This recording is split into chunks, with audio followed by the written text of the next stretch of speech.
Most SMGs in Helldivers 2 follow a trend. They are close-range weapons that fire light armor-penetrating rounds, they have excellent magazine capacity, and they can pump out bullets faster than a machine gun. They can also be fired one-handed, making them fantastic for shield builds or on missions where you're carrying an objective. Though they do have some drawbacks. Most SMGs have severe recoil and bullet drag, which make them a poor choice for long-range targets. Their inaccuracy paired with their light armor pen makes killing enemies like hive guards and devastators difficult. The SMG-32 Reprimand completely goes against that trend. This thing hits hard, has a slower fire rate, and has a tiny magazine. It handles more like a marksman rifle than an SMG, and in my opinion, its biggest drawback is that it can only be shot two-handed. So the question is, how well does the Reprimand perform, and is it worth unlocking and leveling?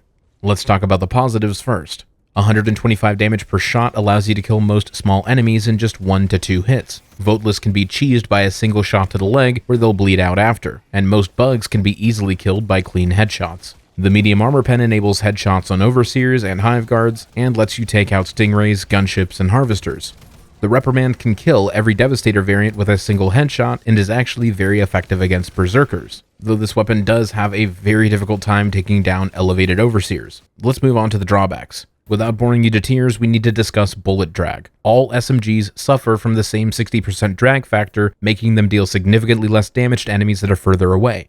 After about 100 meters, every SMG does around 20% less damage than a comparable assault rifle, even if they have the same base damage per shot.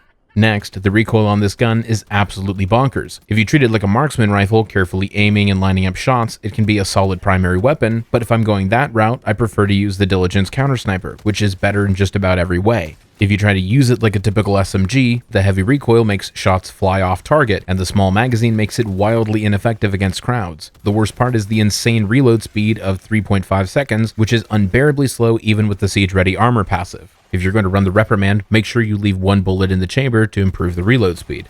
For attachments, I recommend one of two setups. If you're going the precision route, run the vertical foregrip and the compensator. This almost completely solves the recoil issue, but does hurt ergonomics a bit.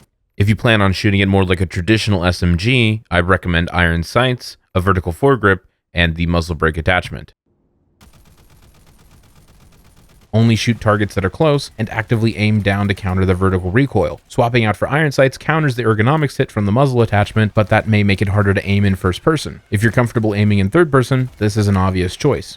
In my opinion, the Reprimand feels like a weird hybrid between an SMG and a marksman rifle. It's not great as a bullet hose, and it gets outclassed by the actual marksman rifles of the game, but it can still be a fun and powerful weapon in the right hands. On Super Helldive, I feel like there are more practical choices for each faction than the Reprimand, but it's good enough to where it can succeed on every front with some practice.